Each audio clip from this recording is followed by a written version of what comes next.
கிறிஸ்துவுக்குள் பிரியமான சகோதர சகோதரிகளே, நம் பிதாவாகிய தேவனுடைய நாமத்தினாலும் நம் ஆண்டு கிறிஸ்துவின் நாமத்தினாலும் உங்களுக்கு சமாதானமும் உண்டாவதாக என்ற வாழ்க்கையோடு கூட இந்த மாலை வணக்கத்தை உங்களுக்கு தெரிவித்துக் கொள்கிறேன். நல்லா இருக்குங்களா? இப்படி நம்ம கூடும்போது தான் நம்மளுக்கு சந்தோஷம் கிடைக்கும். அது கர்த்தருக்குள் இருக்கும்போது இப்படி கூடும்போது அந்த சந்தோஷம் நம்மளுக்கு நிறைவாக எப்போதும் அவர் கொடுக்கிறவராக இருக்கிறார். அருமையான சகோதர சகோதரி, இன்றைக்கு தேவன் உள்ளத்தில் பேசி அவருடைய பிரசன்னம் நம்ம மத்தியில் இருக்கும்படியாக தேவன் உங்கள் உள்ளத்தில் ஏவியதுக்காக உங்களுக்கு மீண்டும் நான் நன்றி தெரிவித்துக் கொள்கிறேன். சரி, இன்றைக்கி நம்ம பார்க்கக்கூடிய பாடம் என்னன்னாக்கா, இந்த உலகத்தில் நம்ம வாழறதுக்கு நமக்கு தேவையான சில காரியங்கள் வேணும். என்னது படம்? நம்ம வாழறதுக்கு நம்ம நல்லா இருக்கணும்னாக்கா, சந்தோஷமா சமாதானமா இருக்கணும்னாக்கா சில காரியங்கள் நம்ம என்ன பண்ணணும், நம்ம வாழ்க்கையில அதை செய்யணும். நம்மளுக்கு பணம் காசு இருந்தால் தான் நம்மளுடைய வாழ்க்கையில எப்பொழுதும் சந்தோஷம் சமாதானம் இருக்கின்றது, அதுவும் கிடையவே கிடையாது. பணம் எல்லா தீமைக்கும் வேறா இருக்குன்னு சொல்லிட்டு இந்த பைபிள் சொல்லுது. நம்மளுக்கு பணம் காசு முக்கியமல்ல, தேவனுடைய வார்த்தை தான் நம்மளுக்கு ரொம்ப முக்கியமாக இருக்குது.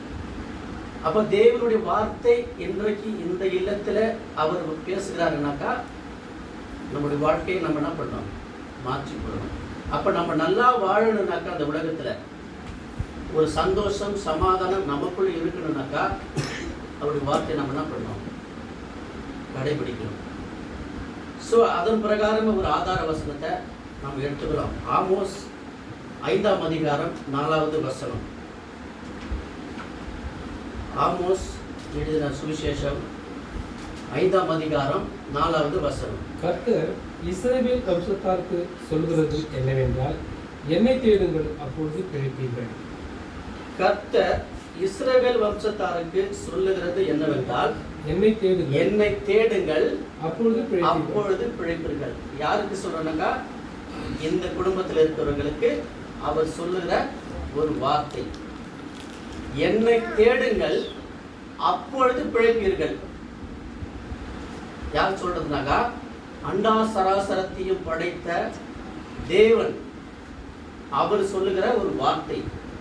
நீங்க என்னை தேடுங்க, அப்ப நீங்க என்ன பண்ணுவீங்க, பிழைப்பீர்கள். பிழைப்பீர்கள்னாக்கா இந்த உலகத்துல இருக்கிற நாளெல்லாம் அவருக்குள்ளாக ஒரு சந்தோஷமான ஒரு சமாதான ஒரு வாழ்க்கையை நம்ம வாழ முடியும், இல்லைங்களா? அப்ப இன்றைக்கு நம்ம அவரை தேடிட்டு இருக்கிறோமா? நமக்குள்ள ஒரு கேள்வி வரணும், நம்ம தேடுறோமா இன்னைக்கு கடவுளை? தேடுறீங்களா சிஸ்டர்? தேடுறீங்களாமா? நீங்க தேடுறீங்களா? அப்ப நீங்க கர்த்தரை தேடுங்கள் அப்பொழுது நீங்கள் பிழைப்பீர்கள். அப்ப நம்ம தேடணும். இன்னைக்கு நம்ம எதோ தேடி இன்னைக்கு என்ன பண்ணிட்டு இருக்கோம், ஓடிட்டு இருக்கோம். சிலர் என்ன பண்ணுங்க, சமாதானம் எங்க கிடைக்கும் என்ன பண்ணுங்க, ஓடி இருக்காங்க. சமாதானம் கிடைக்குமா, சந்தோஷம் கிடைக்குமா சொல்லிட்டு என்ன பண்ணீங்க, நினைக்கிற ஓடிட்டு இருங்க. ஆனா எங்க சமாதானம் தேடாது. கர்த்தரை தேடினாதான் அங்க சமாதானம் இருக்கும், சந்தோஷம் இருக்கும், ஆசீர்வாதம் இருக்கும், இல்லைங்களா? அவரை தேடாமல் போனா நம்ம வாழ்க்கையில அதை நாளுக்கு நம்ம இழந்து போயிடுவோம். இன்னைக்கு அநேகரோட வாழ்க்கை என்ன பண்ணுது, அப்படிதான் இருக்கு. கர்த்தரை தேடுற விஷயத்துமே கிடையாது. இந்த உலகத்துல நம்ம எப்படி வாழணும், பணம் இருந்தா நம்ம நல்லா வாழலாம், சந்தோஷமா இருக்கலாம் என்று நீங்க அநேகர் என்ன பண்ணிருக்காங்க, அதை நோக்கி தான் பின்னாடி ஓடிக்கொண்டிருக்காங்க. தவிர தேவனுக்காக நேரத்தை கொடுத்து அவரை தேடலாம், அவர்கிட்ட நம்மளுடைய குறைகளை சொல்லலாம் என்ற அந்த ஒரு மனப்பக்குவம், அந்த எண்ணங்கள் இன்னைக்கு என்ன பண்ணிக்கிற இடத்துல இன்னைக்கு இல்லை. நம்ம வேதத்தை கூட வாசிக்கலாம். 2 நாளாகமம் 15ஆம் அதிகாரம் 3 - 5 முடியும். இஸ்ரவேலே, அநேக நாளாய் மெய்யான தேவனும் இல்லை, உபதேசிக்கிற ஆசாரியனும் இல்லை, வேதமும் இல்லை. என்ன சொல்றதுனாக்கா, இஸ்ரவேலே அநேக நாளாய் மெய்யான தேவனும் இல்லை, உபதேசிக்கிற ஆசாரியனும் இல்லை, வேதமும் இல்லை. இங்க தேவன் இல்லைங்க, இருந்தாதானே சந்தோஷம் வரும். வேதம் இல்ல, பைபிள் படிக்கிறதுக்கு வேதாகமம் இல்ல, எப்படி தேவன் நம்ம தேட முடியும்? இன்னைக்கு வீட்டுல 10 பேர்னா 10 பேருக்கு 10 பிளேட் 10 கிளாஸ் இருக்குது சாப்பிட்றதுக்கு. ஆனா ஒருத்தர் கூட ஒரு வேதம் இல்ல, பைபிளை வாசிக்கணும்ன்ற ஒரு எண்ணம் பைபிள் அந்த இல்ல. தேவனுடைய ஒரு ஆசாரியர், தேவனுடைய ஊழியக்காரர் வந்து வீட்டுல என்ன பண்ணிருக்கிறார், அவரை பத்தி சொல்றதுக்கு இல்ல, அவர் கொண்டு வர்றதுக்கான அந்த வாய்ப்பு இல்லை, இங்க அந்த எண்ணம் இல்லை. கர்த்தரை தேடும் போதுதான் அதெல்லாம் வரும். நமக்கு ஒரு வேதாகமம் வேணும், பைபிள் வேணும், வாசிக்கணும். தேவன் அதைத்தான் நம்மளோட பேசுவார், அது இருக்கணும். அதுதான் சொல்றார். பைபிள் இல்ல, இதை தேடல, வீட்டுல ஜெபம் இல்ல, இல்லையா? 5வது வசனம் படிங்க. அக்காலங்களிலே வெளியே போகிறவர்களுக்கும் உள்ளே வருகிறவர்களுக்கும் சமாதானம் இல்லை. தேசங்களின் குடிகள் எல்லாருக்குள்ளும் மகா அமளி உண்டாயிருந்தது. நல்லா கேட்டீங்களா? அக்காலங்களிலே வெளியே போகிறவர்களுக்கும் உள்ளே வருகிறவர்களுக்கும் சமாதானம் இல்ல, தேசங்களின் குடிகள் எல்லாருக்குள்ளும் மகா அமளி உண்டாயிருக்கிறது. இருக்கா? இருக்கா இல்லையா? வெளியே போனாலும் பிரச்சனை தான், வீட்டுக்குள்ள வந்தாலும் பிரச்சனை தான். அப்படியே கலகம் குழம்பு வீட்டுல அப்படியே குழப்பங்கள் வந்துட்டே இருக்குது.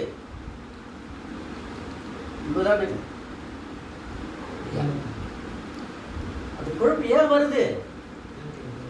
தேவனை தேடல. அவர் எங்க இருக்குன்னு அவர் தேடி போகல, அவர்கிட்ட யாரும் போகல, அவர் யாருன்னு இன்னும் அறிந்து கொள்ளல. உண்மையான தேவன், மெய்யான தேவன், வானத்தையும் பூமியும் படைத்த சர்வ சிருஷ்டில தேவன், அவரை தேடாம போகிறதுனாலதான் இன்னைக்கு நமக்குள்ள என்ன பண்ணுது, இப்படிப்பட்ட பிரச்சனைகளும் குழப்பங்களும் எல்லாத்தையும் நம்ம என்ன பண்ணுறது, சந்திக்க வேண்டிய நேரமா இருக்கிறது. ஆனால் அதே கர்த்தருக்குள்ள இருந்து இந்த பிரச்சனைகள் வந்தாலும் தேவன் என்ன பண்ணுற, அதுல ஒரு சமாதானத்தை கொடுக்கிறவரா இருக்கிறார். அந்த சமாதானத்துக்கு இந்த உலகத்தை யாராலும் ஈடு கொடுக்க முடியாது. நம்ம கர்த்தரை தேடாதனால தான் இப்படிப்பட்ட குழப்பத்துக்குள்ளாக நம்ம ஆளாகி நம்முடைய வாழ்க்கையில வழி தப்பி போயிட்டு என்ன பண்ணுங்க, எது என்ன செய்யறது வழி புரியாமல், வழி தெரியாம என்ன பண்ணுங்க, சிக்கிக்கிட்டு என்ன பண்ணுங்க, தவிச்சுட்டு இருக்கிறோம் இல்லைங்களா? 2 நாளாகவும் 15ஆம் அதிகாரம் 1-2 வசனம் தேவன் சொல்றார் பாருங்க. அப்பொழுது தேவனுடைய ஆவி ஓதின் குமாரனாகிய ஆசாரியாவின் மேல் இறங்கினதினால் அவன் வெளியே ஆசாவுக்கு எதிர்கொண்டு போய் அவனை நோக்கி, ஆசாவே, யூதா பென்யமீன் கோத்திரங்கள் கர்த்தரோடு இருந்தால் அவர் உங்களோடு இருப்பார். நீங்கள் அவரை தேடினால் உங்களுக்கு வெளிப்படுவார். அவரை விட்டீர்களேயாகில் அவர் உங்களை விட்டு விடுவார். தேவன் சொல்றாரு, ஆபோத்தினாகிய ஆசாரியன் அவருக்கு சொல்றாரு, அவருடைய குமாரனுக்கு சொல்றாரு. யாருக்கு? யூதானுடைய ராஜாவுக்கு சொல்றாரு. அவனை நோக்கி, ஆகாவே, யூதா பென்யமீன் கோத்திரங்களின் சகல மனுஷரே கேளுங்கள். யார்? உங்களுக்கு சொல்றார். இதெல்லாம் நமக்கு தான் சொல்றது இல்லையா? கேளுங்க, நீங்கள் கர்த்தரோடு இருந்தால் அவர் உங்களோடு கூட இருப்பார். நீங்கள் அவரை தேடினால் உங்களுக்கு வெளிப்படுவார். அவரை விட்டீர்களாகில் அவர் உங்களை விட்டு விடுவார். கிளீனா இருக்கு வசனம். நம்ம சொந்தமா இல்ல, வேதத்துல இந்த பரிசுத்தமுள்ள வேதாகமம், பிதாவாகிய தேவனால எழுதப்பட்ட வேதாகமம், அவர் சொல்ற இது வார்த்தை. இது அவரை தேடினா அவர் உங்களோடு இருப்பார். அவரை விட்டுட்டா அவர் உங்களை விட்டுடுவார். இது உண்மைதான். இப்ப நம்ம யாரை தேடணும்? மனுஷரையா, இல்ல பணமா, இல்ல பொருளா, ஆஸ்தியா? எது நமக்கு இப்ப முக்கியமா இருக்குது? சொல்லுங்களேன். தேவன் தாங்க முக்கியம். அவரை தேடினால் எல்லாமே நமக்கு கொடுக்கப்படும்.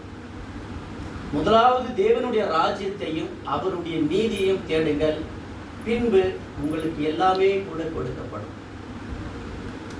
எதெல்லாம் கொடுப்பாரு? நம்ம வாழறதுக்கு வேண்டிய வசதி வாய்ப்பையும் கொடுப்பாரு, சமாதானம் கொடுப்பாரு, சந்தோஷம் கொடுப்பாரு, நிறைவான ஒரு மனசை கொடுப்பாரு. அவரை தேடினால் மட்டும் ஒழிய, அவரை தேடாமல் போனால் அநித்தியமான வருகிற எல்லாமே வீணாகத்தான் போகும். அப்ப நாம இந்த உலகத்துல வாழணும்னாக்கா அவரை தேடணும். ஃபர்ஸ்ட் அவருக்கு தாங்க முதலிடம்.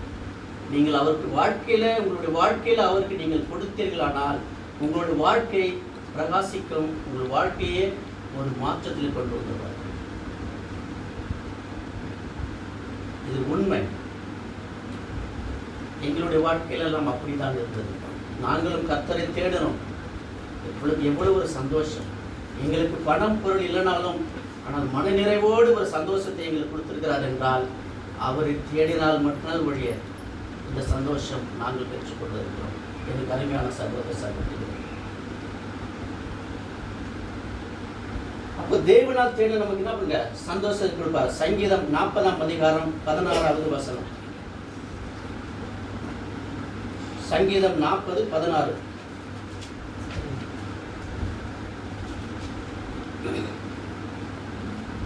உம்மை தேடுகிற அனைவரும் உமக்குள் மகிழ்ந்து சந்தோஷப்படுவார்களாக. உம்முடைய ரட்சிப்பை விரும்புகிறவர்கள் கர்த்தருக்கு மகிமை உண்டாவதாக என்று எப்பொழுதும் சொல்வார்களாக. உம்மை தேடுகிற அனைவரும் உமக்குள் மகிழ்ந்து சந்தோஷப்படுவார்கள். உம்முடைய ரட்சிப்பை விரும்புகிறவர்கள் கர்த்தருக்கு மகிமை உண்டாவதாக என்று எப்பொழுதும் சொல்வார்களாக. கிளீனா சொல்லுங்க வசனம். அப்ப அவரை தேடும் போதுதான் என்னது நம்மளுக்கு மகிழ்ச்சி, சந்தோஷம்.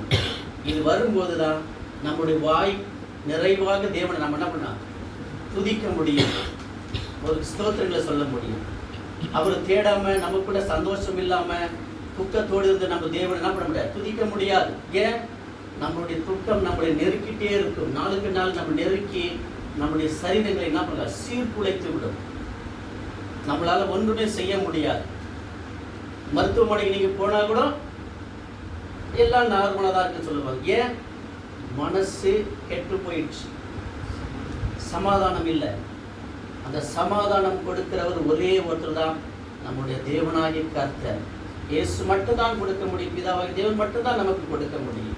இந்த உலகத்தில் யாராலும் கொடுக்க முடியாத அந்த சந்தோஷம், சமாதானத்தை நாம் தேடும் போது அவர் நம்முடைய அருகில இருந்து நமக்கு அந்த சந்தோஷத்தை என்ன பண்ணுவார், நிறைவாக கொடுக்கிறவராக இருக்கிறார். கருமையான சகோதர சகோதரர்களே, அடுத்தது நம்ம காரியம் பார்க்கும்போது நம்ம வாழறதுக்கு மனுஷர்களுக்கு நம்ம பயப்படவே இருக்கணும்.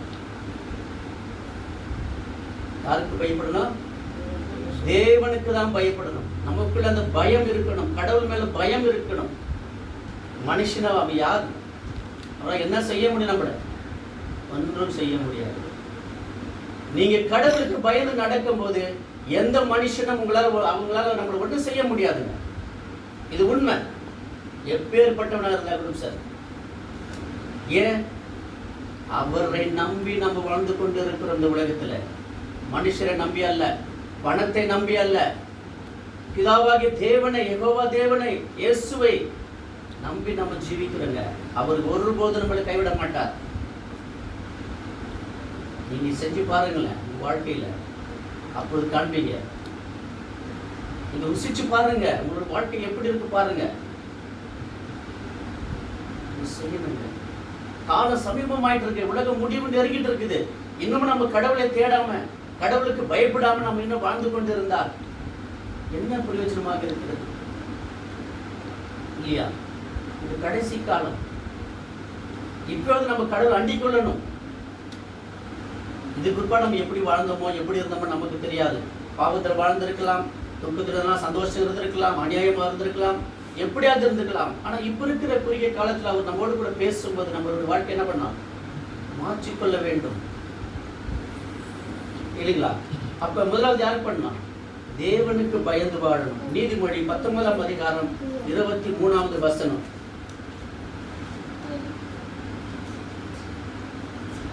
நீதிமொழி 19:23. கர்த்தருக்கு பயப்படுதல் ஜீவனுக்கு ஏதுவானது, அதை அடைந்தவன் திருப்தி அடைந்து நிலைத்திருப்பான், தீமை அவனை அணுகாது. கர்த்தருக்கு பயப்படுதல் ஜீவனுக்கு ஏதுவானது. அப்ப அவருக்கு பயந்தாதான் இந்த ஜீவன் என்ன பண்ண முடியாது. நல்லா இருக்குங்க. அதை அடைந்தவன் திருப்தியாய் இருப்பான். எதுல திருப்தி வரும்? போதும் என்கிற அந்த மனம் நமக்குள்ள வந்துடுங்க. கர்த்தருக்கு பயந்து அவர் நம்ம வாழும்போது அந்த ஜீவனை நமக்கு கொடுத்திருக்கிறாரு. அப்ப அந்த அவர் ஜீவனை பெற்ற நாம எந்த இதுலையும் ஆசைப்பட மாட்டோம். எந்த விதத்திலும் நமக்கு என்ன ஆசை வராதுங்க. அதுதான் திருப்தி அடைவான். எல்லா விதத்திலும் நமக்கு திருப்தியா இருக்குங்க.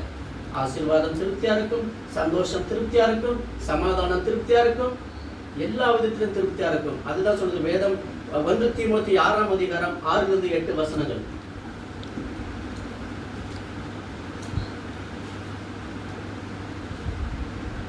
1 தீமோத்தி 6:6-8. போதும் என்கிற மனதுடனே கூடிய தேவ பக்தியே மிகுந்த ஆதாயம். ஆமென். உலகத்திலே நாம் ஒன்றும் கொண்டு வந்ததுமில்லை, இதிலிருந்து நாம் ஒன்றும் கொண்டு போவதும் இல்லை என்பது நிச்சயம். உண்ணவும் உடுக்கவும் நமக்கு உண்டாயிருந்தால் அது போதும் என்று கடவோம். கேட்டுங்களா? வசனம் கேட்டுங்களா? இன்னொரு வாட்டி படிங்க. போதும் என்கிற மனதுடனே கூடிய தேவ பக்தியே மிகுந்த ஆதாயம். உலகத்திலே நாம் ஒன்றும் கொண்டு வந்ததுமில்லை, இதிலிருந்து நாம் ஒன்றும் கொண்டு போவதும் இல்லை என்பது நிச்சயம். உண்ணவும் உடுக்கவும் நமக்கு உண்டாயிருந்தால் அது போதும் என்று கடவோம். நம்ம என்ன பண்ணலாம்? அந்த போதும் என்கிற மனம் நமக்குள்ள வரணும். அந்த திருப்தி தான் அவர் நமக்கு கொடுக்கிறார். அவர் தேடும், அவருக்கு பயப்படும் போது அந்த நமக்கு ஜீவனை நல்லா கொடுத்துருக்காரு. ஒரு திருப்தியான ஒரு வாழ்க்கையை கொடுக்கிறாரு. இது போதுமா, எனக்கு தேவன் கொடுத்தது போதும், அதற்காக கர்த்தருக்கு ஸ்தோத்திரம் இல்லைங்களா? அந்த ஒரு மனப்பக்குவம். ஏன்னா நம்ம இங்கே வரம்பு ஒன்று கொண்டு வந்தது கூட நிர்வாணியா வந்தோம், நிர்வாணியா தான் போக போறோம். ஒன்று நம்ம கூட ஒன்று எடுத்து போகிறது கிடையாது. அது நிச்சயம். இது யாராவது இத்தனை கோடீஸ்வரர் எவ்வளோ சத்திரம் யாராவது கூட கொண்டு எடுத்து போயிருக்காங்களா? ஒன்றுமே இல்லையே. அதே கர்த்தருக்கு பயந்து வாழும்போது நம்ம கொடுக்குற ஐஸ்வர்யத்தில், நம்ம கொடுக்குற ஆசீர்வாதத்தில் பிறருக்கு கொடுக்கும்போது அந்த சந்தோஷம் வேறு லெவலுங்க. அதை யாராலும் கொடுக்க முடியாது. நமக்கு கொடுக்கறத பிறருக்கு பகிர்ந்து கொடுங்க, அந்த சந்தோஷம் இல்லை, அது லெவலே வேற. அப்படி செஞ்சு பாருங்க உங்களுக்கு வாழ்க்கையில. அப்ப அந்த கர்த்தருக்கு பயப்படும் அந்த போதும் என்ற மனம் நமக்குள்ள நமக்கு ஆட்டோமேட்டிக்கா வந்துடுங்க. இருக்கிறது எனக்கு போதும் அந்த மனநிலை இருக்கா. ஏன்னா இன்னைக்கு அநேகர் எப்படி ஆயிட்டு இருக்காங்கன்னாக்கா, அந்த போதும் என்ற அந்த மனம் இல்லாமல் என்ன பண்ணிட்டாங்க, தங்களுடைய வாழ்க்கை நேரத்தை முழுவதுமாக அந்த உலகத்துக்கு, அந்த ஐஸ்வர்யத்துக்காக என்ன பண்றாங்க, நேரத்தை முழுமையா செலவழிச்சிடுறாங்க. கர்த்தரை தேடுறதும் இல்லை, அவருக்கு பயப்பட பயமும் இல்லை. அப்புறம் எப்படி குடும்பத்துல சந்தோஷம் சமாதானம் எப்படி இருக்கும் இல்லையா? கணவன் வேலைக்கு போயிட்டு அவர் ஒரு நேரத்தில் வருவாரு, பிள்ளைங்க போயிட்டு அவர் ஒரு நேரத்தில் வருவாரு, இவர் இவர் சாப்பிட்டு இவர் பார்த்து, மனைவி இன்னும் கணவன் வெயிட் பண்ணி காத்துட்டு அவங்க சாப்பிட்டு அவங்க போயிடாங்க. இப்படி எப்படி இருக்கும் குடும்பத்துல? கொஞ்சம் நம்ம யோசிக்கணும் இல்லையா? அப்ப குடும்பமாக நேரத்தோடு வந்து அவருடைய சமூகத்துல உட்கார்ந்து ஆண்டவரை நோக்கி நாம் ஜெபம் பண்ணி குடும்பமாக உட்கார்ந்து நம்ம சாப்பிடும்போது அந்த சந்தோஷம் எப்படி இருக்கும்? நம்முடைய வாழ்க்கையில் இருக்குதா இல்லையா? நமக்கு என்ன பண்ணோம், சிந்திக்க வேண்டியதா இருக்கு. அப்ப தேவனுக்கு பயப்படுறதுனால நம்ம என்ன பண்ணாக்கா, தீமையிலிருந்தும் பாவத்திலிருந்தும் நம்ம என்ன பண்ணுத பாதுகாக்கிறவராக இருக்கிறார். நீதிமொழி 1ஆம் அதிகாரம் 7வது வசனம். அவருக்கு பயப்படுறதுல அவர் நமக்கு என்ன கொடுக்கிறாருன்னா ஞானத்தை கொடுக்கிறவராக இருக்கிறார். நீதிமொழி 1:7. கர்த்தருக்கு பயப்படுவதே ஞானத்தின் ஆரம்பம், மூட ஞானத்தையும் போதகத்தையும் அசட்டை பண்ணுகிறார். ஆமாங்க, அவருக்கு பயப்படும் போதுதான் அவர் ஞானத்தை கொடுக்கிறவர். ஞானம் இல்லாமல் நம்ம இந்த உலகத்தில் வாழவே முடியாது, எதையும் செய்ய முடியாது. ஞானம் அவ்வளவு முக்கியமானது. இது நம்ம சொந்த இதனால நம்ம ஞானம் வர்றது கிடையாது, இது படிக்கிறதுனால ஞானம் வர்றது கிடையாது.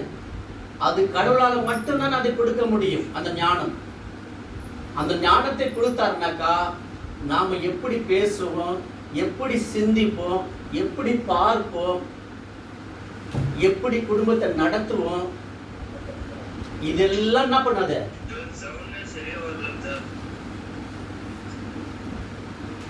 எப்படி நம்மளுக்கு வராது? கர்த்தருக்கு பயப்படுறதுனாலதான் அந்த ஞானம் நமக்கு கொடுக்கிறார். அப்ப ஞானம் நமக்கு ரொம்ப அவ்வளவு முக்கியமானது இந்த உலகத்துல வாழறதுக்கு, இல்லைங்களா? அப்ப ஞானம் இல்லாம நம்ம என்ன பண்ணலாம்? மூடரா இருக்கிறோம். யாரும் ஞானத்தை அசட்டை பண்ணுவாங்கனாக்கா மூடர் தான். புத்தி இல்லாதவங்க தான் ஞானத்தை என்ன பண்ணுவாங்க? அசட்டை பண்ணுகிறவரா இருக்கிறாங்க. அப்ப நாம எதுல இருக்கிறோம்? ஒரு கேள்வி. நமக்கு ஞானம் வேணும்னாக்கா கர்த்தருக்கு பயப்பட வேண்டும். ஒரு காரியம் செய்யினா கூட அதுக்கு ஞானம் வேணும். ஞானம் இல்லாம ஒரு காரியத்தை செய்ய முடியாது. எந்த காரியம் செஞ்சா, ஒரு வேலையா கூட இருக்கட்டும், ஒரு வீட்டினுடைய ஒரு எந்த ஒரு விசேஷமா இருக்கட்டும், எந்த ஒரு செயலா இருந்தாலும் அதுக்கு ஞானம் வேணும். அப்ப அந்த ஞானம் யாரு கொடுக்குறாங்க? தேவன் கொடுக்கிறார், கர்த்தர் கொடுக்கிறார். அப்படியே கொடுத்துருந்தார் எல்லாருக்குமே. அவருக்கு பயந்து, அவருக்கு நடுங்கி, அவருக்கு கீழ்ப்படிந்து நடக்கும் போதுதான் அந்த ஞானத்தை கொடுப்பார். இதுக்கு உதாரணத்துக்கு நம்ம ஒருத்தர் போய் வேதாகத்துல சாலமோன் ராஜா கேள்விப்பட்டிருக்கிறீங்களா? சாலமோன் ராஜா இல்ல, தாவீதுடைய மகன். அவர் இஸ்ரேலுடைய ராஜா. அவரை தான் தேவன் என்ன பண்றாரு? அவரு தேர்ந்தெடுக்கிறார். அப்ப அவர்கிட்ட கேட்கிறாரு, உனக்கு என்னப்பா வேணும்ன்றார். அவர் ஒரே ஒரு வார்த்தை தான் சொன்னார், எனக்கு ஞானத்தை கொடுங்கன்றார். ஏன்? ஒட்டுமொத்த அந்த ஜனத்தை என்ன பண்ணா? வழி நடத்தணும். அதுக்கு என்ன வேணும்? ஞானம் வேணுங்க. அது இல்லாம அவ்வளவு ஜனத்தை வழி நடத்த முடியாது. அது கேட்டாரு. அதை கேட்டுட்டு அவருக்கு என்ன கொடுத்தாரு? எல்லாம் அது கூட என்ன ஆசீர்வாதி, ஐஸ்வர்யத்தை எல்லாமே கொடுத்துட்டாருங்க தேவன். சோ நம்மளுடைய வாழ்க்கையில ஒரு காரியங்கள் செய்யணும், செயல்படுனாக்கா அதுக்கு தேவனுக்கு நம்ம பயந்திருக்கும் போது அவருடைய அந்த ஞானத்தை நம்ம கொடுக்கிறாங்க. அந்த ஞானத்தை பெற்றுக்கொண்டு ஞானமா நடந்து கொள்ளணும். குடும்பத்திலும் சரி, வெளியிலும் சரி, சபைகளிலும் சரி, நம்மளுடைய பழகுகளும் சரி, அந்த ஞானத்தோடு ஒரு காரியங்களை பேசுறதுக்கு அது நமக்கு அவ்வளோ ஒரு முக்கியமாக இருக்கிறது. நம்ம யாராவது டக்குன்னு ஏதாவது சொல்லிட்டா கூட நம்ம என்ன பண்ணுவோம்? நிதானிப்போம், எடுத்த கௌத்தமா பேச மாட்டோம். அதை புரிஞ்சுக்கிட்டு அதுக்கு ஞானமான ஒரு பதிலை சொல்ல முடியும். அதுக்கு ஞானம் ரொம்ப முக்கியமா இருக்குது. அப்ப அதை நம்ம பெற்றுக்கொள்ளணும். நம்ம குடும்பத்துல அது நம்ம வாழ்றதுக்கு தேவைன்னாக்கா நம்ம என்ன பண்ணோம்? தேவனுக்கு பயந்து வாழ வேண்டும். அந்த பயபக்தி வேணுங்க. பயம் இல்லாத வாழ்க்கை வாழக்கூடாது. மனுஷனுக்கு நீங்க பயந்துட்டு இருக்கிறீங்க, கடவுளை விட்டுட்டீங்க. கடவுளை பயப்படாத பயமா இருக்கிறீங்க. அப்ப நம்மள என்ன பண்ணோம்? நம்ம சீர்படுத்திக் கொள்ள வேண்டியதாக இருக்கிறது. அப்ப அவருக்கு பயந்து வாழும்போது சங்கீதம் 33ஆம் அதிகாரம் 18-19 வசனங்கள்.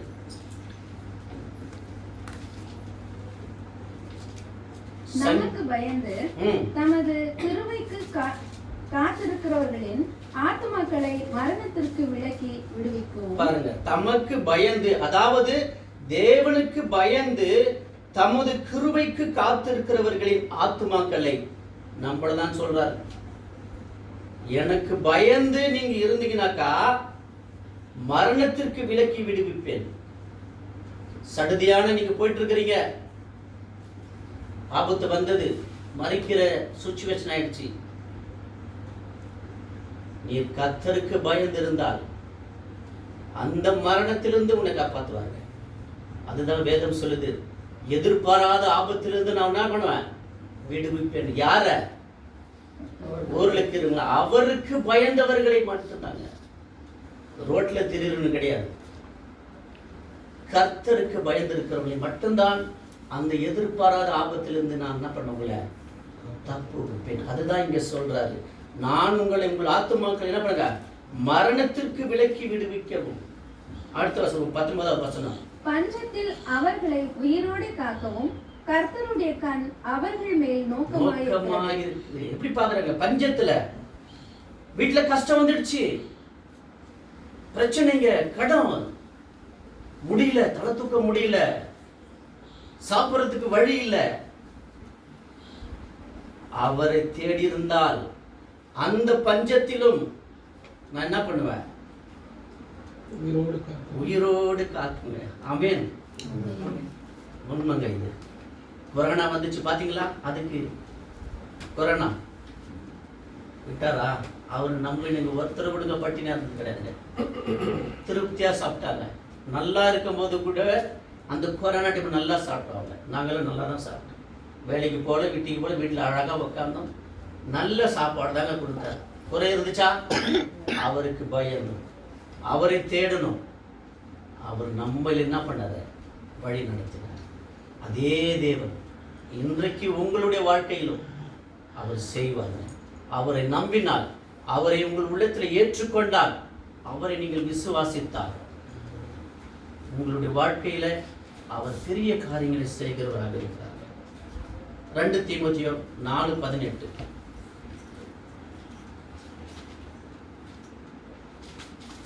2 தீமோத்தேயு 4:18. கர்த்தர் எல்லா தீமையினின்றும் என்னை ரட்சித்து தம்முடைய பரம ராஜ்யத்தை அடையும்படி காப்பாற்றுவார். அவருக்குள் சதா காலங்களிலும் மகிமை உண்டாவதாக. ஆமென். கர்த்தர் எல்லா தீமையினின்றும் என்னை ரட்சித்து தம்முடைய பரம ராஜ்யத்தை அடையும்படி காப்பாற்றுவார். பரம ராஜ்யம். அவர் நமக்காக ஒரு திட்டத்தை வைத்திருக்கிறார். அவரை ஏற்றுக்கொண்டு அவருக்காக தன்னை முழுமையாக ஒப்பு கொடுத்து வாழ்கிறவர்களுக்கு அவர் ஒரு திட்டத்தை வைத்திருக்கிறார். பரலோக ராஜ்யம், நித்திய ஜீவன், அதை நமக்கு கொடுக்கிறவராய் இருக்கிறார்கள். அதை நம்ம இழந்துடக் கூடாது. உலகத்தில் எல்லாருக்கும் கிடையாது. அவரை ஏற்றுக்கொண்டு அவருக்காக வாழணும் என்ற வைராக்கியத்தோடு வாழ்கிறவர்களுக்கு மட்டும்தான் அந்த பரம ராஜ்யத்தை அடையும்படியாக அவர் காப்பாற்றுகிறவராய் இருக்கிறார். நமக்கு அது தேவை என்றால் அவரை தேடுங்க. இந்த உலகம் இன்றைக்கு இருக்கும், நாளைக்கு போயிடும். மனுஷர் எல்லாம் அழிய போறாங்க. அழிவு நெருங்கிடுச்சு. உலக முடிவு காலத்தில் வந்திருக்குதுங்க. இப்ப நாம் அவரை ஏற்றுக்கொண்டு அவருக்காக நம்ம வாழும் போதுதான் அவரை இந்த உலகத்திலும் சரி, அவர் கொடுக்க போகிற அந்த பரம காணான் நித்திய ஜீவனில் அதை நாம் பெற்றுக்கொள்ளும். அப்படி நம்ம என்ன பண்ண அவரை காப்பாற்றுகிற தேவனாய் இருக்கிறார். நமக்கு அது வேணும் என்றால் அந்த நித்திய ஜீவனை பெற்றுக்கொள்வதற்கு நம்ம என்ன பண்ணோம்? முயற்சி செய்யணும். அருமையான சகோதர சகோதரிகளே, அதுதான் அவர் இன்னைக்கு சொல்லிட்டு இருக்கிறார். என்ன தேடுங்க. எனக்கு பயப்படுகிற பயம் உங்களுக்குள்ள இருக்க செய்யுங்க. இப்படியெல்லாம் இருந்தால் நான் வாழ்க்கையில் என்ன பண்ணுவேன்? அவர் நிறைவேற்றுகிறவராக இருக்கிறார். அடுத்த ஒரு காரியத்தை நம்ம பார்க்கணும்னாக்க நம்ம எதெல்லாம் நம்ம என்ன பண்ணோம்? அவாய்ட் பண்ணணும். பாவத்துக்கு விலகி இருக்கணும். கதவை திறந்த உடனே பாவம் வெளியில படுத்துட்டு இருக்குது. தாண்டர் உடனே பிடிச்சுக்குவோம் அவனை. அப்ப நம்ம என்ன பண்ணோம்? பாவத்துக்கு விலகி இருக்கணும். எப்ப நம்ம கிட்ட பாவம் இருக்கிற யாராவது ஏதாவது சின்ன வார்த்தை சொல்லி நம்ம என்ன பண்ணுவாங்க? சீண்டுவாங்க. சீண்டி பார்க்கலாம். சாத்தான் அப்படிதான் கெச்சிக்கிற சிங்கம் போல இருக்கிற பிசாசு. ஏதோ ஒரு வார்த்தை சொல்லி குடும்பத்துல பிரச்சனை கொண்டு வந்துடுவாங்க. அதே நீ கர்த்தருக்கு பயந்து அவரை தேடி அந்த ஞானத்தை பெற்றுக்கொண்டு இருக்கும் போது அப்ப யோசிப்பு இல்லையா? இது ஏதோ ஒரு சூழ்ச்சியா இருக்கிறது. நம்ம என்ன பண்ண? நிதானிக்கணும். இது இல்லாம, இந்த அறிவு இல்லாம போன எப்படி வரும்? குடும்பத்துல சண்டைகள் வரும், சமாதானம் இழந்து போகும், சந்தோஷம் இருக்காது. பிள்ளை ஒரு பக்கம், மனைவி ஒரு பக்கம், கணவன் ஒரு பக்கம், எல்லாமே வேறு வேறு பக்கமா போயிடுவாங்க. அப்ப சாத்தான் நம்ம என்ன பண்ணோம்? பாவத்துக்கு விலகி இருக்கணும். யார் எது சொன்னாலும் அதை கேட்டு நிதானிக்கணும்.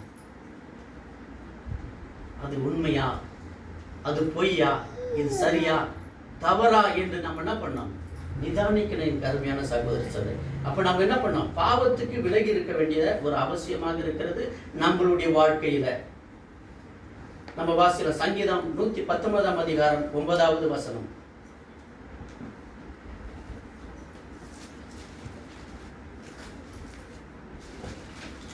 வாலிபன் தன் வழியை எதினால் சுத்தம் பண்ணுவான்?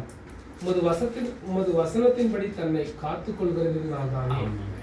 அப்ப நம்மளுடைய வாழ்க்கையில பாவம் அண்டாதபடிக்கு நம்ம விலகி இருக்குனாக்கா ஒவ்வொரு நாளும் இந்த வேதாகமத்தை நாம படிக்கணும். நம்மளுக்கு படிக்க தெரியலனாக்கா மொபைல் இருக்குதுங்க, ஆடியோ பைபிள் சொல்லிட்டு அதை போட்டு தினமும் கேட்கலாம் இல்லைங்களா? இப்படி நம்ம இந்த காரியங்களை நம்முடைய வாழ்க்கையில செய்யும் போது நம்ம கொஞ்சம் பாவத்துக்கு என்ன பண்ணலாம், தள்ளி இருக்க முடியும் இல்லைங்களா? அப்ப நம்ம அப்படி வாழ்க்கை நம்ம செய்யறோமா, வேதத்தை வாசிக்கிறோமா, தேவனுடைய வார்த்தையை கேட்கிறோமா, எதுக்கு நம்ம முதலிடம் கொடுத்துட்டு இருக்கிறோம்? இதை செஞ்சா நம்ம பாவத்துக்கு என்ன பண்ணிக்கலாம், விலகி இருப்பதற்கு நமக்கு ஒரு உதவியாக இருக்கிறது. 1 யோவான் 2ஆம் அதிகாரம் 15-17 வசனம்.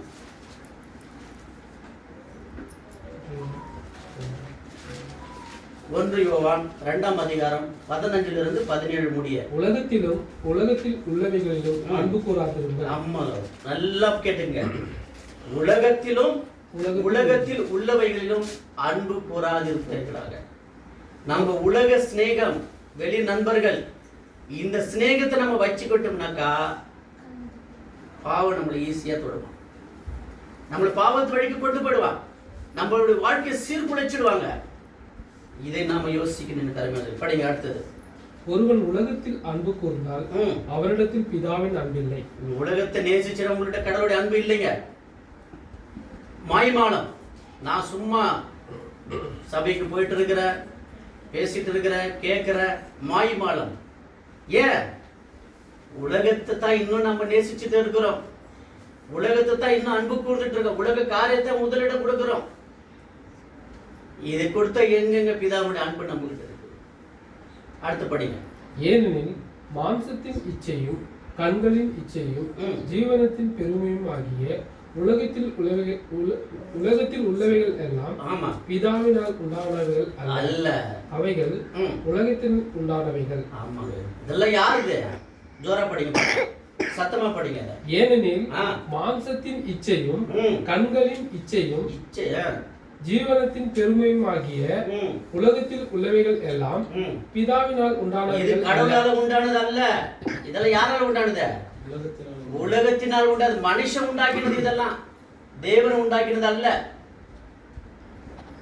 அப்ப தேவன் எதை நம்ம இடத்துல எதிர்பார்க்கிற என்ன, அவருடைய சித்தம் என்ன, அது மட்டும் தான் நம்ம செய்யணும். அப்ப அந்த உலகத்தை நம்ம என்ன பண்ண முடியாது, நேசிக்க கூடாதுங்க. இந்த உலகத்தில் நம்ம இருந்தாலும் நம்மளுடைய குணநலங்களே வேற மாதிரி தான் இருக்கணும் இல்லைங்களா? அப்ப அந்த உலகத்தை நம்ம நேசித்தா பாவ வழிக்கு நம்ம என்ன பண்ணலாம், ஈஸியா நம்ம போயிடுவோங்க.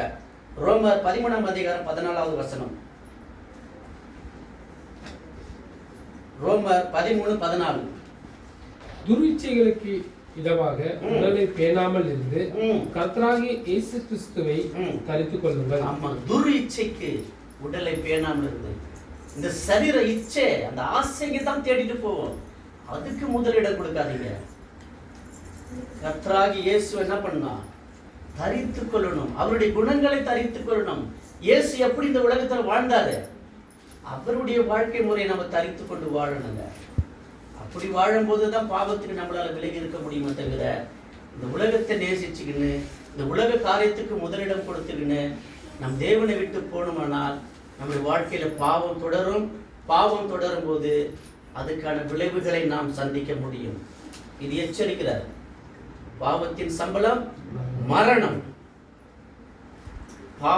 பாவம் நம்மளை நெருங்கிச்சா மரணம் தாங்க, அதுக்கான ஈடு எதுவுமே கிடையாது.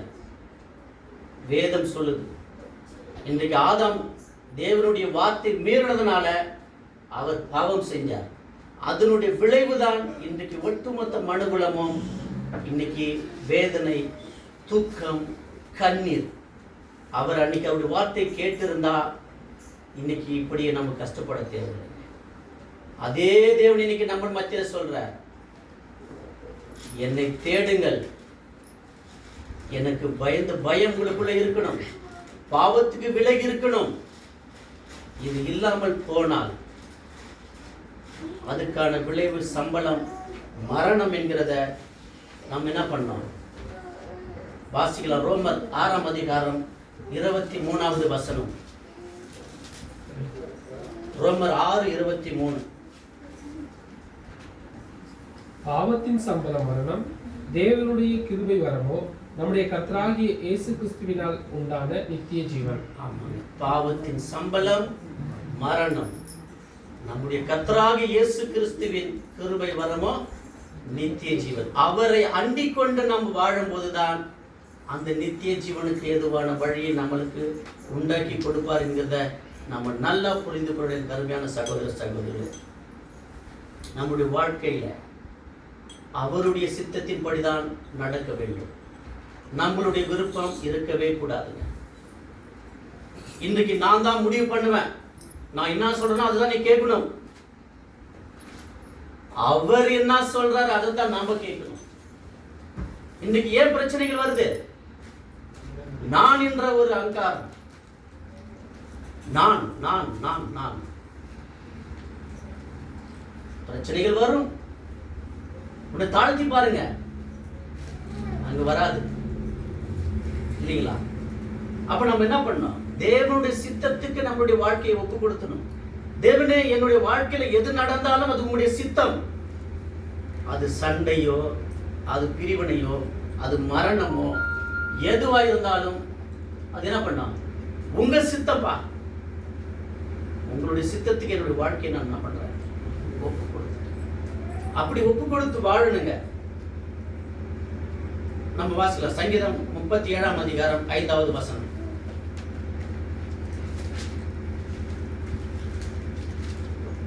உன் வழியை கர்த்தருக்கு ஒப்புவித்து அவர் மேல் நம்பிக்கையாய் இரு, அவரே காரியத்தை வாய்க்க பண்ணுவார். உன் வழியை கர்த்தருக்கு என்ன பண்ணுங்க? ஒப்புவி, அவர் மேல் நம்பிக்கையாய். அவர் மேல நீ நம்பிக்கையா இரு. என் தேவன் எனக்கு செய்வாருங்க. என் இருதயத்தை அறிந்த தேவன், என்னுடைய இருதயத்துக்குள்ள அவர் என்ன பண்ணார்? என்ன இருக்குதோ அவர் அறிந்திருக்கிறார். என்னுடைய எண்ணத்துக்கு ஏற்றபடி என் தேவன் எனக்கு செய்கிறவராய் இருக்கிறார். அப்ப என்னுடைய எல்லா வழிகளையும் நாம் அவருக்கு ஒப்புவிக்கும் போது அவர் நமக்கு என்ன பண்ணுவார்? காரியத்தை வாய்க்க செய்வார். நம்ம ஒப்புவிச்சிருக்கிறோமா தேவனுடைய சித்தத்துக்கு? இல்லைங்க, நம்மளுடைய சித்தத்தான் நம்ம என்ன பண்ணுங்க செஞ்சுட்டு இருக்கிறோம். தேவனுடைய சித்தத்தை நம்முடைய வாழ்க்கை என்ன பண்ணலாம்? இன்னும் நம்மளை ஒப்பு கொடுக்கல இல்லைங்களா? அப்ப தேவன் வைத்திருக்கும் ஒரு நோக்கம், அவருடைய நோக்கம் என்னன்னாக்கா,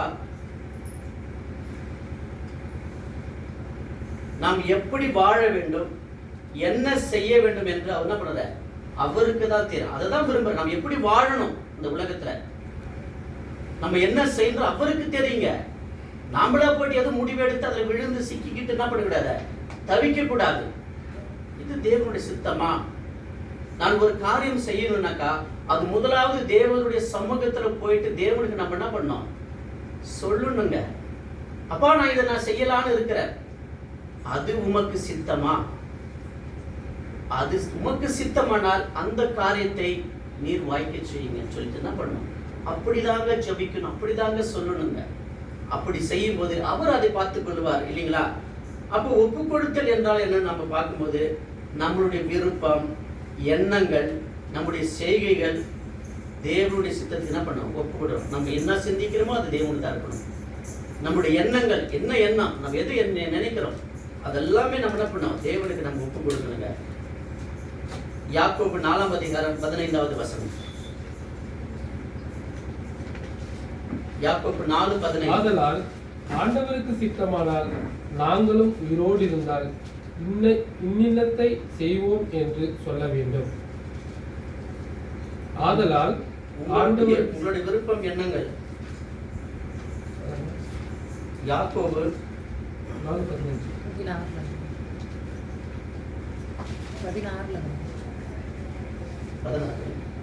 இப்பொழுது உங்கள் விரும்புகளில் மேன்மை பாராட்டுகிறீர்கள். இப்படிப்பட்ட மேன்மை பாராட்டல் யாவும் பொல்லாங்காய் இருக்கிறது.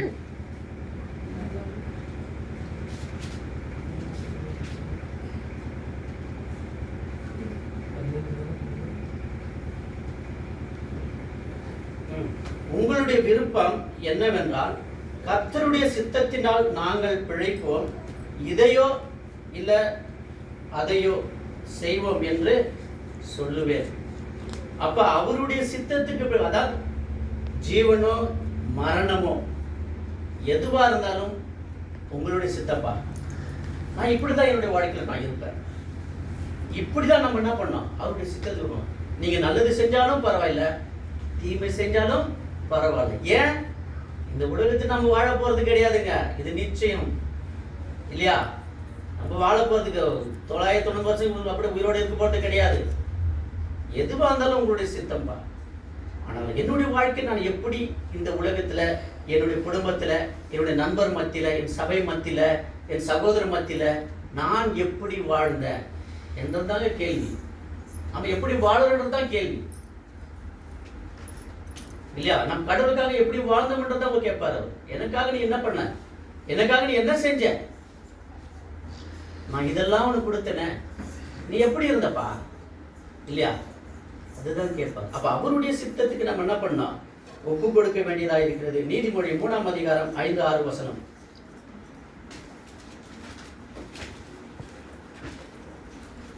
உன் சுய புத்தியின் மேல் சாயாமல் உன் முழு இருதயத்தோடும் கர்த்தரில் நம்பிக்கையாக இருந்து உன் வழிகளெல்லாம் அவரை நினைத்துக்கொள். அப்பொழுது அவரின் பாதைகளை செவைப்படுத்துவார். ஆமா, நம்ம புத்தி மேல சாயக்கூடாது.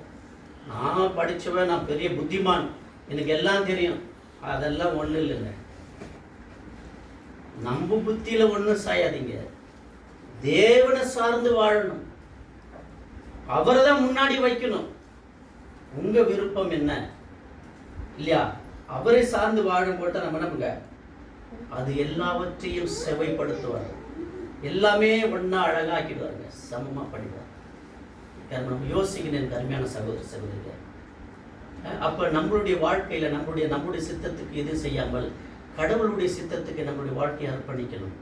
நம்மளுடைய வாழ்க்கையில எது நடந்தாலும் அது உங்களுடைய சித்தமானவர், என்னுடைய சித்தம் இல்லை. என்னுடைய சொந்த புத்தியில் நான் எதையும் நான் செய்ய போலப்பா. நீங்க என்ன செய்ய சித்தம் கொண்டிருக்க அதை என்னுடைய வாழ்க்கையில நீங்க நிறைவேற்றுங்க. அது நன்மையானாலும் சரி, அது தீமையானாலும் சரி, உங்களுடைய சித்தம். அதை தான் ஆண்டவராகிய இயேசு கிறிஸ்து கூட அவர் அந்த கெஸ்தமணியில போயிட்டு என்ன பண்ணுவார், அவர் மரணத்துக்கு ஏதுவா இருக்கும்போது கெஸ்தமணியில போயிட்டு என்ன பண்ணுவார், ஜெபம் பண்ணுவார். அவர் சொல்றாரு, இந்த பாத்திரத்தை என்னை விட்டு நீங்க கூடுமானால் அது நீங்க மாட்டேன், அது என்னுடைய சித்தம் அல்ல, உங்களுடைய சித்தம். பாருங்க, இயேசு கூட எப்படி ஜெபிக்கிறார். மரணம் வந்துடுச்சு, மறிக்க போறாரு, போயிட்டு கேட்கிறார். ஒரு முடிஞ்ச எது ஒன்றா செஞ்சிருக்க முடியல இல்லைங்களா? ஆனா அவதான் செய்யல. ஏன்? அவர் பாவிகளுக்காக வந்தவர், நம்மளுடைய அக்கிரமங்களுக்காக அவர் மறிக்கப்பட்டார், அவர் அடிக்கப்பட்டார். நாம அந்த தண்டனைக்கு போறவங்க. ஆனா நம்மளுடைய பாவங்கள் எல்லாம் அவர் மேல சுமந்துக்கிறாருங்க, அவர் ஏற்றுக்கொண்டார். ஏன்? நம்மளை பாவத்திலிருந்து மீட்பதற்காகத்தான். ஏன்னா நமக்கும் கடவுளுக்கும் ரொம்ப இடைவெளி ஆயிடுச்சுங்க. கடவுளை நம்மளால பேச முடியாது, அவர் அப்பான்னு கூப்பிட முடியாது. பாவம் அப்படிப்பட்ட தேவன் நம்ம மேல இரக்கம் வச்சு அன்பு வச்சு நாம படக்கூடிய தண்டனையை அவருடைய மகன் மேல கொடுத்துட்டாருங்க. அவரும் அப்படியே வந்து அவருடைய பிதாவுடைய சித்தத்தை அவர் அப்படியே நிறைவேற்றினார். நாம கூட அப்படித்தான் இருக்கோம். அது ஒரு வாட்டி நம்ம வாசிக்கலாம். மத்தேயு 26ஆம் அதிகாரம் 31வது வசனம் 39வது வசனம். மத்தேயு 26:39. சற்று அப்புறம் போய் முகம் குப்புற விழுந்து, என் பிதாவே, இந்த பாத்திரம் என்னை விட்டு நீங்க கூடுமானால் நீங்கும்படி செய்யும். ஆகிலும் என் சித்தத்தின்படி அல்ல, உம்முடைய சித்தத்தின்படியே ஆகப்படுவது என்று ஜெபம் பண்ணினார். அவருடைய சித்தத்துக்கே அவர் என்ன பண்ணுங்க. அதே மாதிரி யோவான் 4ஆம் அதிகாரம் 34வது வசனம். யோவான் 4:34. இயேசு அவர்களை நோக்கி, நான் என்னை அனுப்பினவருடைய சித்தத்தின்படி செய்து அவருடைய கிரியை முடிப்பதே என்னுடைய போஜனமாய் இருக்கிறது. அதுதாங்க அவருடைய சாப்பாடு. என்ன அவருடைய சாப்பாடா இருந்துச்சுங்க? என்னை அனுப்பினவருடைய சித்தத்தின்படி செய்வதே அது என்னுடைய போஜனம். அவர் தேவனுடைய சித்தத்தை செஞ்சாருங்க. அவர் தன்னுடைய சுயமா எதையும் செய்யல. பிதா என்ன சொன்னாரோ அதை தான் இந்த பூமியில வந்து செஞ்சார். அவரையே அப்படி இருக்கும்போது நாமெல்லாம் யார்? நம்முடைய சொந்த சித்தத்தை நம்முடைய சொந்த புத்தியில செய்யறதுக்கு. அப்போ எல்லா காரியத்தையும் நம்ம குடும்ப காரியத்திலிருந்து எல்லா விஷயத்தையும் கடவுளுடைய சித்தத்துக்கு நம்ம அர்ப்பணிக்கும் போது அவர் எல்லாவற்றையும் செம்மையாக நடத்தி கொடுப்பாருங்க.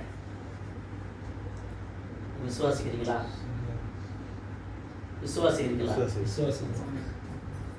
அவர் சித்தத்துக்கு கொடுத்து பாருங்க, உங்களுடைய வாழ்க்கை முற்றிலும் மாறும். நான் விசுவாசிக்கிறேன். அடுத்தது நம்ம என்ன பண்ணணும்னாக்கா, கிறிஸ்துவுக்குள்ள நம்ம என்ன பண்ணணும்? நிலைத்து கிறிஸ்துவுக்குள்ள இயேசுக்குள்ளதான் நம்ம இருக்கணும். அவருக்குள்ள இருந்தாதான் நம்மளால எந்த ஒரு காரியமும் செய்ய முடியும். அவருக்குள்ள இல்லைன்னாக்கா எந்த ஒரு நன்மையான காரியமும் சரி, எந்த ஒரு விஷயமும் நம்மளால செய்ய முடியாது. நம்ம எடுத்து வாசிக்கலாம். யோவான் 8ஆம் அதிகாரம் 31வது வசனம். இயேசு தம்மை விசுவாசித்த யூதர்களை நோக்கி, நீங்கள் என் உபதேசத்தில் நிலைத்திருந்தால் மெய்யாகவே என் சீஷராய் இருப்பீர்கள். அவருடைய உபதேசம் இப்ப நான் பேசிட்டு இருக்கிறேன் இல்லையா, என்னுடைய உபதேசம் கிடையாது இது. இயேசுவினுடைய உபதேசம், பிதாவினுடைய உபதேசம் நான் உங்ககிட்ட சொல்லிட்டு இருக்கேன். நான் பேசல, அவருடைய ஆவிதாங்க பேசிட்டு இருக்கு இல்லையா? அப்ப நான் பேசி அவர் பேசுற இந்த வார்த்தையில நீங்கள் நிலைத்திருந்தால் என்னுடைய சீஷராக இருப்பீர்கள். அப்ப நம்ம நிலைச்சிருக்கணும். அவர் என்ன சொன்னார்ன்றத என்ன பண்ண, அந்த வார்த்தைக்குள்ள நம்ம கீழ்ப்படிந்து அதுல உறுதியா தரித்து இருக்கணும். அப்படி இருந்தாதான் அவருடைய சீஷர்களாக நாம இருப்போம் என்றத இங்க நமக்கு அவர் சொல்றத பார்க்கிறோம். 2 யோவான் 1ஆம் அதிகாரம் 9வது வசனம்.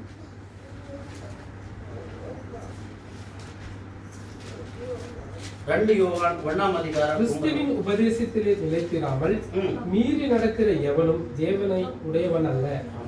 கிறிஸ்துவின் உபதேசத்திலே நிலைத்திராதவன் தேவனை உடையவன் அல்ல. நான் சொல்லிட்டு போயிடுவேன், நீங்க தான் அதை செய்யணும் இல்லையா? அது எனக்கு தான் பாடம். நானும் அவருடைய உபதேசம் நிலைச்சேனாக்கா நான் கடவுளுடையவனே கிடையாது, அவருடைய மகனே கிடையாது. நான் அவரு உபதேசத்துல நம்ம நிலைச்சிருக்கும் போது என்ன பண்ணுவாரு? நம்ம நிலைச்சு வாழ்த்துது அவருக்குள்ளே நிறுத்தின கனிகளை கொடுக்க முடியும். நம்முடைய வாழ்க்கையில நல்ல குணங்களை நம்ம என்ன பண்ணுங்க காட்ட முடியுங்க. யோவான் 15ஆம் அதிகாரம் 4-5 வசனம். ஏனெனில் என்னில் நிலைத்திருங்கள், நானும் உங்களில் நிலைத்திருப்பேன். ஆமென். கொடியானது திராட்சை செடியில் நிலைச்சிராவிட்டால் அது தானாய் கனி கொடுக்க மாட்டாதது போல நீங்களும் என்னில் நிலைத்திராவிட்டால் கனி கொடுக்க மாட்டீர்கள். நீங்க அவருக்குள்ள நிலைச்சிருக்கிறத எப்படி காட்ட முடியும் சொல்லுங்களேன்? நாம் கிறிஸ்துக்குள்ள நிலைச்சிருக்கிற மாதிரி வாயால சொல்லிட்டாக்கா எப்படி நீங்க நிலைச்சிருக்க எப்படி பாக்குறது? இப்ப நான் கிறிஸ்துக்குள்ள நிலைத்திருக்கிறேன், கொடியானது அதுக்குள்ள இணைஞ்சிருந்தாக்கா கனி கொடுக்கும். இப்ப நான் நினைச்சிருக்கிறேன், நான் எப்படி என்ன நீங்க நிலைச்சிருக்க எப்படி நீங்க அறிவீங்க? என்னுடைய வாழ்க்கையை பார்ப்பீங்க, நான் எப்படி நடக்கிறேன் என்ன பார்ப்பீங்க, எனக்குள்ள எப்படிப்பட்ட கனிகள் இருக்குது பார்ப்பீங்க, கிறிஸ்துவுக்குள்ள இருந்த சிந்தை எனக்குள்ள இருக்குதான்னு பார்ப்பீங்க. உலகம் நம்மை பார்க்கும், நம்ம எப்படிப்பட்ட கனிகளை கொடுக்கிறோம், நம்ம எப்படி பேசுறோம், எப்படி சிந்திக்கிறோம், மற்றவங்களை எப்படி நேசிக்கிறோம், மற்றவங்களை எப்படி அன்பு கூறுறோம், நம்ம எதிராளிகளை எப்படி நம்ம அன்பு கூறுறோம், இதெல்லாம் கிறிஸ்துவுக்குள்ள இருந்தாதான் இந்த குண லட்சணங்கள் நமக்குள்ள வரும். வெறும் நம்ம வாயால சொல்லிட்டு வடை சுட்டுட்டு போறது கிடையாது. நான் நிலைச்சிட்டு இருக்கேன், உலகம் நம்மை பார்த்து கொண்டு இருக்கும். வெறும் பைபிள் எடுத்துட்டு நம்ம சபைக்கு போயிட்டா போதாதுங்க. வாழ்க்கையில காட்டணும், கிறிஸ்துவின் குணங்களை காட்டணும். அன்பு நமக்குள்ள இருக்கணும், இரக்கம் இருக்கணும், சமாதானம் இருக்கணும், கிறிஸ்துவின் சந்தோஷம் இருக்கணும். இதெல்லாம் அந்த கொடிக்குள்ள இருந்தாதான் அதுக்கு அந்தந்த குணங்களை அது கொடுக்கும் என்று என்ன பண்ணலாம் நம்ம அறிந்து கொள்ளணும். அவருக்குள்ள இல்லைன்னா நம்ம எதையும் செய்ய முடியாது.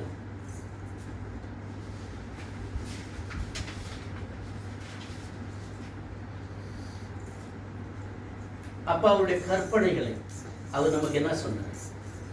2 கற்பனை கொடுத்தார் இல்லையா? தன்னைத்தானே நேசிப்புல பிறரையும் நேசி. எல்லாவற்றுக்கும் மேலாக தேவனை எல்லாவற்றுக்கு மேலாக தேவனை நேசிக்கணும்.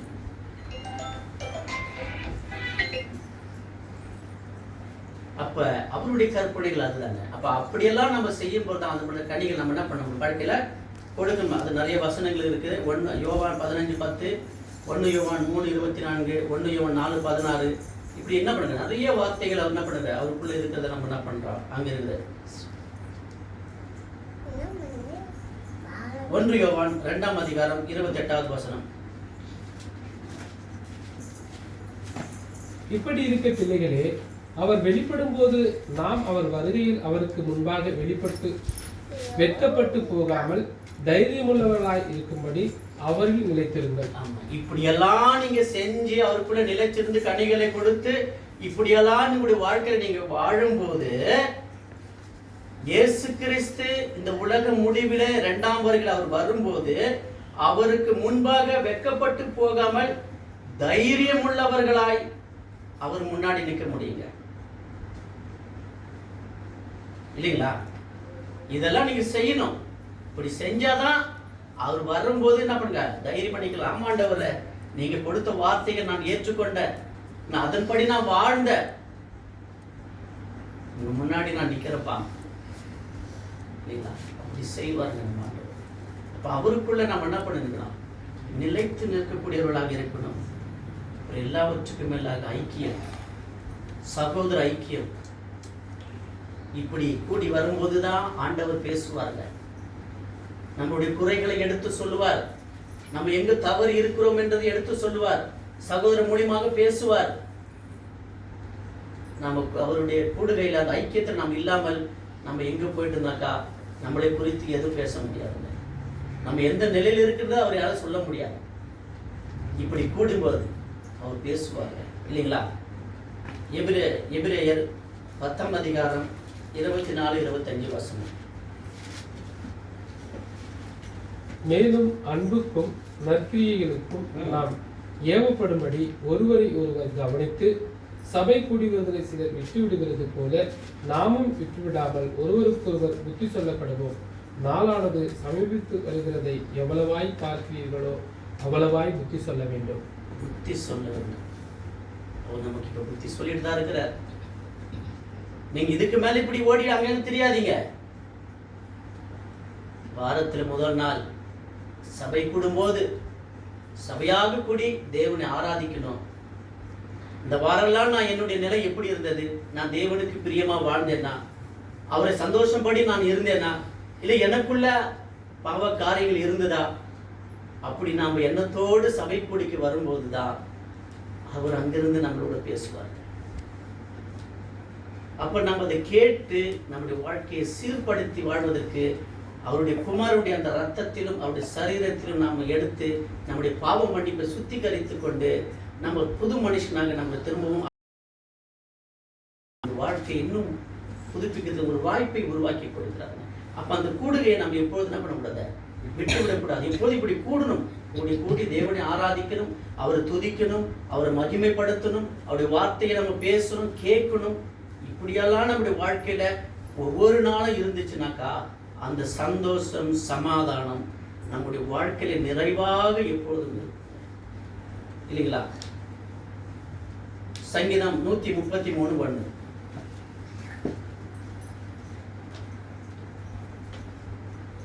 இதோ சகோதரர் ஒருமித்து வாசம் பண்ணுகிறது எத்தனை நன்மையும் எத்தனை இன்பமானது. இப்படி கூடி வரும்போது சகோதரர்கள் ஒருமித்து வாசம் செய்வது எத்தனை நன்மையும் இன்பமாயிருக்கிறது. உங்களுக்கு இன்பமா இருக்குது, நன்மையா இருக்குது, எனக்கு ரொம்ப இன்பமா இருக்குது. இப்படி கூடி அவருடைய வார்த்தையை கேட்கறதுல பாடுறதுல எனக்கு இன்பமாக இருக்குது, எனக்கு சந்தோஷம் கொடுக்குது. அது உங்களுடைய இருதயத்துக்கு தான் தெரியும், அது தேவனுக்கு தான் தெரியும் என்கிறத நம்ம என்ன பண்ணோம், கொஞ்சம் அடுத்த விஷயம் நம்முடைய வாழ்க்கையில செய்யக்கூடிய முக்கியமான ஒரு விஷயம் என்ன சொல்லுங்க பார்க்கலாம். ரொம்ப ரொம்ப முக்கியமான விஷயம். இது எப்பொழுதும் இருக்கணும். ஜெபங்க. குடும்பத்துல ஜெபம் இருக்கணும். எப்போதும் ஜெப ஜீவியமாகவே இருக்கணும். ஜெபம் என்பது என்னன்னாக்கா,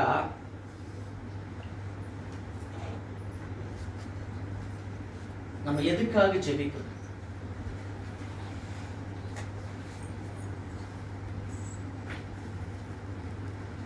நம்மளுடைய தேவைகளுக்காக நம்ம என்ன பண்றோம்? கடவுள்கிட்ட ஜெபிக்கணும் இல்லையா?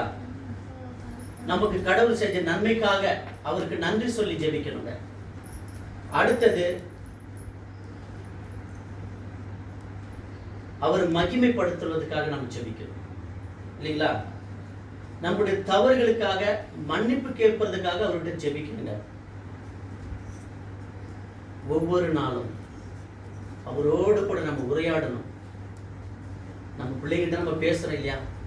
அந்த ஏஞ்சல் குழந்தை இருக்குது, அது வந்துட்டு இப்ப பாரு பேசிட்டே இருக்குல்ல, அந்த மாதிரி தேவன்கிட்ட பேசிட்டே இருக்கு. என்னப்பா என்னப்பா இப்படிப்பா அப்படிப்பான்னு நம்ம அப்படியே அவர்கிட்ட அவ்வளோ உரையாடுறோம். எப்படி? ஜெபத்தின் மூலியமா தாங்க. ஜெபம் என்பது நம்ம தேவனோடு கூட நம்ம பேசுறது. அவர் நம்மளோட கூட பேசுறார். அவருடைய வேதத்தை வாசிக்கும் போது அவர் நம்மளோட கூட பேசுவார். நாம ஜெபம் அவரோடு கூட பேசுறது, பைபிளை படிக்கிறது, அவர் நம்மளோடு கூட பேசுவார். நம்மளுடைய குறைகளை அவர் பைபிள் மூலியமாக வார்த்தை மூலியமாக நமக்கு சுட்டி காட்டுவார், சீர்படுத்தி விடுவதற்கு. அப்ப ஜெபம் நம்மளுடைய வாழ்க்கையில் ரொம்ப முக்கியம். குடும்பத்துல ஒவ்வொரு நாளும் சாயங்கால வேளையில குடும்பமா அமர்ந்து நல்லா ஆண்டவரை பாடி துதிச்சு, உங்களுக்கு தெரிஞ்ச பாட்டை பாடி துதிச்சு, ஆண்டவரிடத்துல இன்றைய நாள் பொழுது உங்களை எப்படியெல்லாம் வழி நடத்தினாரோ அதெல்லாம் அவருக்கு சொல்லி நன்றி எடுக்கணுங்க. நம்ம செஞ்ச பாவங்களுக்காக அவர்கிட்ட மனம் வருந்தி மன்னிப்பு கேட்கணும். இப்படி உங்களுடைய வாழ்க்கையில இது தொடர்ந்து இருக்குமானால் இந்த சந்தோஷம் சமாதானம் உங்களுடைய வாழ்க்கையில நிறைவாக இருக்கும். எனக்கு அருமையான சகோதர சகோதரி, நம்ம வாசிக்கிற 1 தெசலோனிக்கேயர் 5ஆம் அதிகாரம் 17வது வசனம். இடைவிடாமல் ஜெபம் பண்ணுங்கள், எல்லாவற்றிலையும் ஸ்தோத்திரம் செய்யுங்கள். அப்படி செய்வதே கிறிஸ்து இயேசுவுக்குள்ளும் உங்களை குறித்து தேவனுடைய சித்தமாய் இருக்கிறது. இப்படி ஜெபம் பண்றதுதான் தேவனுடைய சித்தமா இருக்குதுங்க. நீங்க ஜெபிக்கிறது தேவனுடைய சித்தம். அப்ப ஜெபம் எவ்வளவு முக்கியமா இருக்குது பாருங்க வாழ்க்கையில. அப்ப ஜெப வாழ்க்கையிலனா எப்படி நம்மளுக்கு குடும்பத்துல எப்படி சந்தோஷம் இருக்கும் இல்லையா? நமக்குள்ள எப்படி சந்தோஷம் வரும்? அப்ப இது தேவனுடைய சித்தம். அப்ப நம்மளுடைய வாழ்க்கையில ஜெபம் இருக்கணும். ஒவ்வொரு நாளும் ஜெபம், காலையில ஜெபம் இருக்கணும், மாலையில ஜெபம் இருக்கணும், படுக்கும்போது ஜெபிக்கணும், தூங்கும்போது ஜெபிக்கணும், சாப்பிடும்போது ஜெபிக்கணும். நான் ஏன் இப்ப பாரு ஜெபம் பண்ணுறீங்க? பைத்தியக்கார மாதிரி பேசிட்டீங்க. இதுதாங்க வாழ்க்கை. இதை நீங்க செஞ்சு பாருங்களேன். உங்களுடைய குறைகளை, உங்களுடைய கண்ணீர் அவர்கிட்ட சொல்லி பாருங்களேன். எப்படி சொல்றது? ஜெபத்தின் மூலியமாக தான் சொல்ல முடியும். அவருடைய பாதத்தில் அமர்ந்து முழங்கால் படியிட்டு, ஆண்டவரே, அவரை நோக்கி நீ கூப்பிடும் போது அவர் உங்களுடைய அருகில் இருப்பாருங்க. உங்களுடைய சத்தத்துக்கு செவி கொடுப்பாருங்க. உங்களுடைய உள்ளத்தை உருக்கி ஒடுக்கி ஆண்டவரை நோக்கி நீ கதறும் போது அவர் உன்னுடைய ஜெபத்துக்கு பதில் சமூகம் உன் பக்கத்தில் நின்று கேட்பாருங்க. அவருக்கு அது சித்தமானால் அதை வாய்க்க செய்வாருங்க. அவருக்கு சித்தமான நாட்கள் கூடிக்கொண்டே போகும். அதனால நீ என்ன பண்ணக்கூடாது? நான் ஜெபிச்ச ஒரு பதிலு கிடைக்கூட சொல்லிட்டு வாழ்க்கையில தேவனை விட்டு போகக்கூடாதுங்க. ஏனென்றால் அண்டா சராசரத்தையும் படைத்தவர், மனித குலத்தை படைத்தவர், உலகத்தை ஆளுகிறவர், அவருக்கு மறைவானது ஒன்றும் கிடையாது. நமக்கு என்ன தேவை என்பதை அவர் அறிந்திருக்கிறார். எப்ப கொடுக்கணும், எப்ப கொடுக்க கூடாதுன்றது அவருக்கு தான் தெரியும். உனக்கு அவசரமா இருக்கலாம், ஆனா அது எந்த தீமைக்கு கொண்டு போகின்றது அவருக்கு தெரியும்.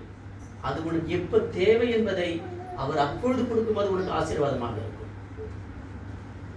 அப்ப ஜெபம் நம்ம வாழ்க்கையில அவ்வளவு ஒரு முக்கியமானது இருக்குது. சங்கீதம் 55:22 வசனம். சங்கீதம் 55:22. கர்த்தர் மேல் உன் பாரத்தை வைத்துவிடு, அவர் உன்னை ஆதரிப்பார், நீதிமானை ஒருபோதும் தள்ளாட ஒட்டார். கர்த்தர் மேல் உன் பாரத்தை வைத்துவிடு, அவர் உன்னை ஆதரிப்பார். அப்போ உன்னுடைய பாரம் என்ன, உன்னுடைய கஷ்டம் என்ன, உன்னுடைய துக்கம் என்ன? மனசுக்குள்ளே வச்சிருந்தா போயிடுமா? அவர்கிட்ட சொல்லுங்க, அவர் ஆதரிப்பாரு, அதை அவர் சரிப்படுத்துவாரு. அப்ப நீ அவருக்குள்ள இருந்து இதெல்லாம் நீ செய்யும் போது சரிப்படுத்துவாரு. வெறும் தேவைக்கு மட்டும் கடவுளை தேடுறது கிடையாதுங்க. எப்பொழுதும் நம்முடைய வாழ்க்கையில உயிருள்ள நாளெல்லாம் அவரையே தேடி அவரையே பற்றி கொண்டு வாழ வேண்டுங்க. அப்பதாங்க அவர் நம்மளுடைய வாழ்க்கையில அவருக்கு கிரியைகள் செய்யப்படும். தேவைகளுக்கு சமயத்துக்கு நம்ம போயிட்டு கையேந்திர மாதிரி கிடையாது. காரியம் முடிஞ்சது, ஆண்டவர் ஒரு பக்கத்துக்கு போட்டு பழைய காலத்து ஓடுறது அல்ல. அதெல்லாம் கிறிஸ்தவம், அதெல்லாம் வாழ்க்கை. ஏதோ வாழ்ந்து ஏதோ பிறந்தோம் வாழ்ந்தோம் என்று போறது அது வாழ்க்கை இல்லைங்க.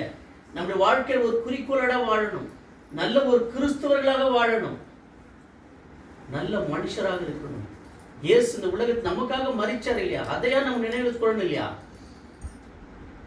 ஒரு வாழ்க்கையில ஜெபம் அவ்வளவு முக்கியமாக இருக்குது. இந்த அருமையான சகோதரர்களே, கடைசியாக நம்ம ஒரு வசனத்தை வாசிக்க முடியும். பிலிப்பியர் 4:6-7 வசனம். நீங்கள் ஒன்றுக்கும் கவலைப்படாமல் எல்லாவற்றையும் குறித்து உங்கள் விண்ணப்பங்களை ஸ்தோத்திரத்தோடு கூடிய ஜபத்தினாலும் வேண்டுதலினாலும் தேவனுக்கு தெரியப்படுத்துங்கள். நீங்க கவலைப்படாதீங்க. உங்களுடைய வாழ்க்கையில துக்கமா, உங்களுடைய வாழ்க்கையில பாரமா இருக்குதா, உங்களுடைய வாழ்க்கை ரொம்ப சோர்வா இருக்குதா, நீங்க கவலைப்படாதீங்க. இன்றைக்கு தேவன் உங்களோடு கூட பேசியிருக்கிறாங்க. உங்களுடைய வாழ்க்கை மாறும், ஆனா நீங்க தான் அதுக்கு முதலிடம் கொடுக்கணும். தேவனுக்கு அவருக்கு நீங்க உங்களுடைய வாழ்க்கையில இடம் கொடுத்து பாருங்க, அவரை தேடி பாருங்க, அவருக்கு பயந்து வாழ்ந்து பாருங்க. எல்லாவற்றுக்கும் மேலாக அப்பொழுது எல்லா புத்திக்கு மேலான தேவ சமாதானம் உங்கள் இருதயங்களையும் உங்கள் சிந்தைகளையும் கிறிஸ்து இயேசுக்குள்ளாக காத்துக்கொள்ளும். ஆமென். நீங்க இப்படி செஞ்சு பாருங்க. எல்லா புத்திக்கும் மேலாக அவருடைய சமாதானம் உங்களோடு கூட இருக்குங்க. ஆமென். அருமையான சகோதரர்களே, அவரை விசுவாசிங்க, அவரை நம்பி வாழுங்க, அவரை பற்றி கொள்ளுங்க, அவருக்காக உங்களுடைய வாழ்க்கையை அர்ப்பணிங்க. உங்கள் வாழ்க்கை மாற்றங்கள் நிறைய காணுங்க. அவர் உங்களோடு கூட இருப்பார். அவர் எங்கேயும் போகலைங்க. அவர் யாரையும் நாங்கள் விட்டுடலைங்க. அவருக்கு தெரியுங்க. நாம் தான் அவர்கிட்ட போகாமல் இருக்கிறோம் இல்லையா? என் பிள்ளைகள் எல்லாம் என்கிட்ட வருவாங்களான்னு அவர் காத்துட்டு இருக்காருங்க. நாம தான் போகணுங்க அவர்கிட்ட. அப்ப நம்ம போவோமா? அவர் ஏற்றுக்கொள்வோமா? அவரை விசுவாசிக்கலாமா? அப்ப நம்ம வாழ்க்கையில் என்ன பண்ணுவாரு? மாற்றுவாங்க. கேட்டவங்க அனைவருக்கும் இயேசு நாமத்தை நம்பிக்கை வைத்துக் கொள்கிறேன்.